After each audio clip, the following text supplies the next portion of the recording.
Lance Armstrong is considered one of the greatest athletes of all time, but he's also the focus of a federal investigation into performance-enhancing drugs, which is now handling some explosive evidence. CBS News Chief Investigative Correspondent Armen Keteyian is here now with the very latest. Armen, good morning. Good morning, Chris. Lance Armstrong's life story is literally one for the ages, surviving a lethal form of cancer to win the world's most grueling bike race a record 7 straight times. Never once, he said, resorting to illegal drugs that infected his sport. But last night on 60 Minutes, Armstrong's inspiring story appeared to be coming crashing down.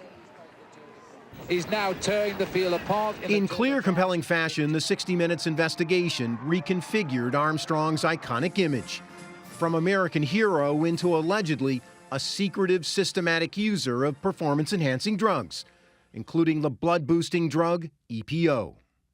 You saw Lance Armstrong inject EPO. Yeah, like we all did. Like I did many, many times. Correspondent Scott Pelley's 2-part report was built around the eyewitness account of Tyler Hamilton, Armstrong's top lieutenant for the first 3 of his Tour de France victories. Tyler Hamilton always denied doping until this moment. He's an Olympic gold medalist who kept the secrets of his sport for 14 years.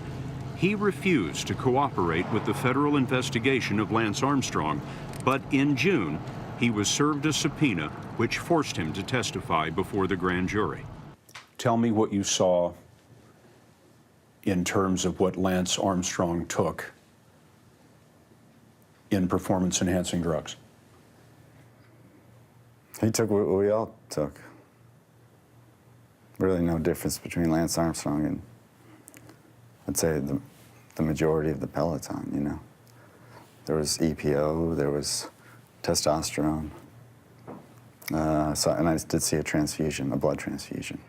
As part of 66-month investigation, Pelley broke the news that George Hincapie, Armstrong's closest, most trusted teammate for all 7 of his Tour wins, had broken his silence as well. Now we are told that Hincapie, for the first time, has told federal investigators that he and Armstrong supplied each other with the blood booster EPO and discussed having used testosterone, another banned substance, during their preparation for races. All part of what Hamilton portrayed as a cycle of deception, complete with code words and secret cell phones. Did Lance Armstrong have a secret phone?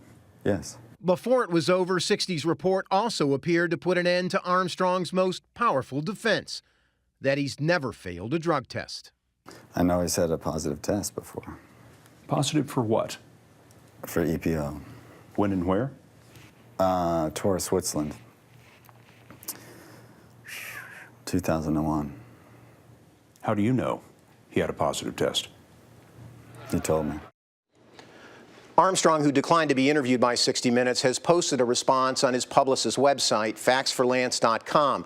In part, it says, quote, CBS's reporting on this subject has been replete with broken promises, false assurances, and selective reliance on witnesses upon whom no reputable journalist would rely. Chris. CBS's Armen Keteyian. Armen, thank you very much.